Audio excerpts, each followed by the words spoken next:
Assalamualaikum warahmatullahi wabarakatuh. Kita bertemu lagi di channel Inspirasi Oktara. Ada pertanyaan salah satu subscriber dari channel Inspirasi Oktara bahwa beliau ini punya anak balita, lalu punya anak SD dan juga punya anak SMP, tetapi belum pernah terima bantuan program keluarga harapan atau PKH. Kira-kira apakah bisa daftar secara manual melalui pendamping setempat? Nah, bagi Anda yang memiliki masalah yang sama, ya, Anda bisa menyimak video ini hingga tuntas, jangan sampai Anda skip. Oke, sebelum kita membahas hal tersebut, izinkan saya untuk mengucapkan terima kasih kepada para subscriber dari channel Inspirasi Oktara. Terima kasih saya ucapkan bagi Anda para subscriber dari channel ini. Terima kasih karena tanpa dukungan Anda, tentu channel ini tidak bisa berkembang lebih baik lagi di masa yang akan datang. Ucapan selamat datang dan selamat bergabung bagi para subscriber baru channel Inspirasi Oktara. Anda berada di channel yang tepat karena channel ini disampaikan langsung oleh SDM Pendamping Sosial dari Kementerian Sosial Republik Indonesia. Oleh karena itu, aktifkan notifikasi di HP Anda agar informasi terbaru yang saya bagikan di channel Inspirasi Oktara ini bisa Anda terima secara real time atau lebih cepat dan lebih akurat tentunya. Oke, langsung saja tanpa berlama-lama lagi. Terkait dengan pertanyaan salah satu subscriber dari channel Inspirasi Oktara yang mengatakan kepada saya bahwa beliau ini bertanya, beliau ini memiliki anak balita, lalu juga anak SD dan juga anak SMP di dalam keluarganya di satu kakak. Ternyata hingga saat ini beliau ini tidak pernah menerima bantuan program Keluarga Harapan.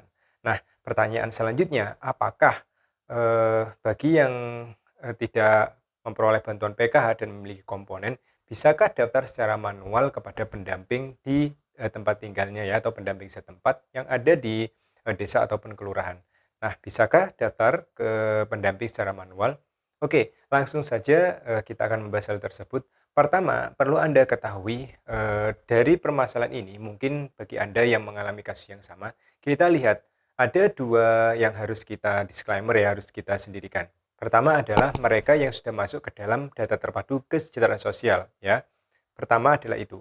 Bagi yang sudah masuk ke DTKS dan memiliki komponen ya, baik itu anak SD, SMP maupun juga balita tadi memiliki dua komponen ya, berarti komponen kesehatannya ada satu yaitu balita, lalu komponen pendidikannya ada dua yaitu anak SD dan anak SMP. Jika misalnya Anda sudah masuk ke data terpadu kesejahteraan sosial yaitu DTKS, berarti tinggal menunggu saja rezeki atau belum. Ya. Kenapa? Karena perlu Anda ketahui bahwa untuk penerima bantuan sosial apapun, apalagi yang diturunkan oleh Kementerian Sosial Republik Indonesia, acuan utama atau sumber data yang digunakan sebagai acuan untuk menerima bantuan sosial akan diambil dari data terpadu kesejahteraan sosial atau DTKS. Dengan begitu, kesimpulannya, jika ada masyarakat yang memiliki komponen kepesertaan sesuai dengan kategori yang ditetapkan oleh PKH dan telah masuk ke dalam DTKS tetapi belum menerima bantuan sosial apapun, maka otomatis ini tinggal menunggu antrian saja ya. Bagi tahun 2023, di tahun 2023 ini semuanya serba terbuka. Peluang bagi yang belum pernah menerima bantuan ini cukup terbuka lebar, apalagi yang sudah masuk ke dalam data terpadu kesejahteraan sosial. Nah, karena disalurkan secara tunai oleh PT POS, maka PT POS Indonesia berhak untuk mengundang bagi siapapun yang sama sekali belum menerima bantuan. Dengan dasar acuan adalah nama-nama yang ada di DTKS dan dipilih berdasarkan SK untuk penyaluran bantuan sosial yang telah ditandatangani oleh Menteri Sosial Republik Indonesia. Jadi untuk kasus pertama, jika Anda sudah ada di DTKS, maka otomatis tinggal menunggu waktunya saja. Jika misalnya ya di setiap periode, misal saja ambil contoh penerima PKH seluruh Indonesia ini ada 10 juta KPM.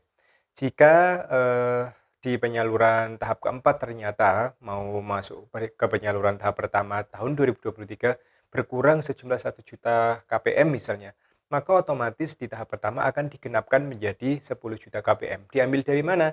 Yaitu diambil dari orang-orang yang masuk ke dalam DTKS ya, yang memiliki komponen tentunya.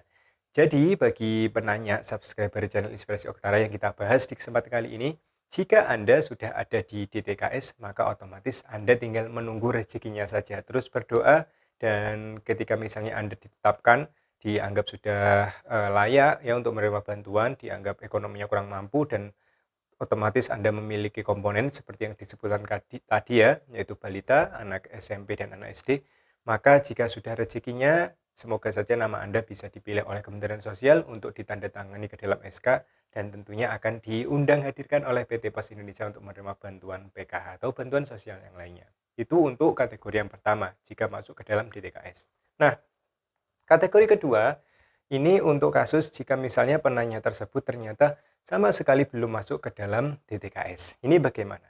Oke ya, saya ulang. Untuk kasus yang kedua ini, masyarakat ini punya balita, punya anak SD dan juga punya anak SMP. Ternyata belum pernah menerima bantuan PKH dan ketika dicek di DTKS ternyata beliau ini tidak masuk ke dalam DTKS. Maka langkah yang harus dilakukan adalah Anda harus datang ke kantor desa atau kantor kelurahan. Silakan Anda temui operator kemiskinan atau operator DTKS yang ada di desa atau kelurahan. Ajukan nama Anda agar nama Anda ini bisa masuk ke dalam daftar terpadu kesejahteraan sosial. Nah, ini biasanya berjenjang ya prosesnya. Bisa melalui RT RW, oleh RT RW nanti Anda akan diantarkan ke kantor desa atau kelurahan. Nah, biasanya untuk kantor desa atau kelurahan ini tidak serta-merta langsung memasukkan begitu saja. Tapi di sini perlu adanya berita acara yang harus ditandatangani terkait dengan persetujuan apakah masyarakat tersebut layak atau tidak untuk masuk ke dalam data terpadu kesejahteraan sosial. Nah, di setiap tahun biasanya minimal ada 2 kali yang namanya rapat pembangunan desa atau kelurahan ya, Musrenbangdes atau Musrenbangkel. Di sana salah satu agendanya adalah membahas terkait dengan rencana masyarakat yang kurang mampu untuk dapat dimasukkan ke DTKS dan harapannya bisa menerima bantuan sosial selanjutnya. Nah, bagi Anda yang memiliki komponen kepesertaan, memiliki anak sekolah maupun balita yang belum masuk ke DTKS, usahakan nama Anda masuk ke dalam DTKS terlebih dahulu.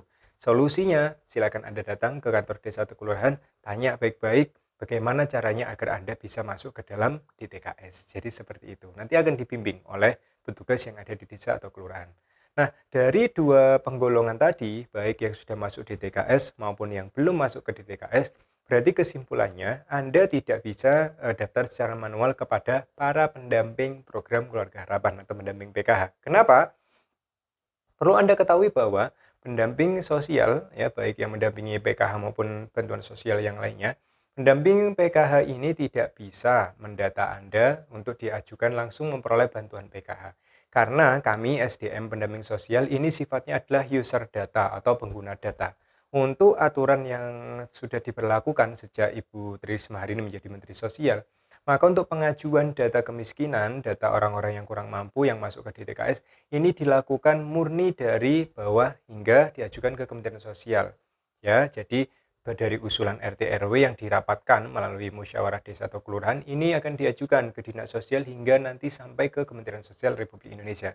Jadi, sekali lagi dari dulu pendamping sosial seperti pendamping sosial PKH ini tidak bisa memasukkan nama masyarakat untuk bisa langsung memperoleh bantuan PKH. Jadi kita hanya pengguna data dari data yang turun pusat ya. Jadi data yang turun dari pusat ini akan diturunkan ke petugas di lapangan seperti misalnya pendamping PKH ini diberikan tugas hanya untuk verifikasi ulang atau validasi ulang. Jadi kami tidak bisa langsung serta-merta mendata Ibu A misalnya belum pernah menerima bantuan PKH, lalu langsung kita ajukan ke Kementerian Sosial, langsung bantuannya cair. Tidak seperti itu. Nah, sehingga ini memang skema yang bagus sekali sehingga tidak ada istilahnya kong kali kong atau kerjasama antara pendamping PKH dengan masyarakat penerima bantuan. Jelas ya aturannya ya. Semoga informasi ini bermanfaat. Sekali lagi bagi Anda yang sudah masuk di TKS berarti tinggal menunggu rezekinya saja, tinggal berdoa. Dan yang belum masuk di TKS silakan Anda daftar dulu ya. Silakan datang ke kantor desa atau kelurahan, usulkan nama Anda agar bisa masuk ke DTKS terlebih dahulu. Terus dukung perkembangan channel Inspirasi Oktara agar channel ini bisa berkembang lebih baik lagi di masa yang akan datang. Oke, saya akhiri. Wassalamualaikum warahmatullahi wabarakatuh.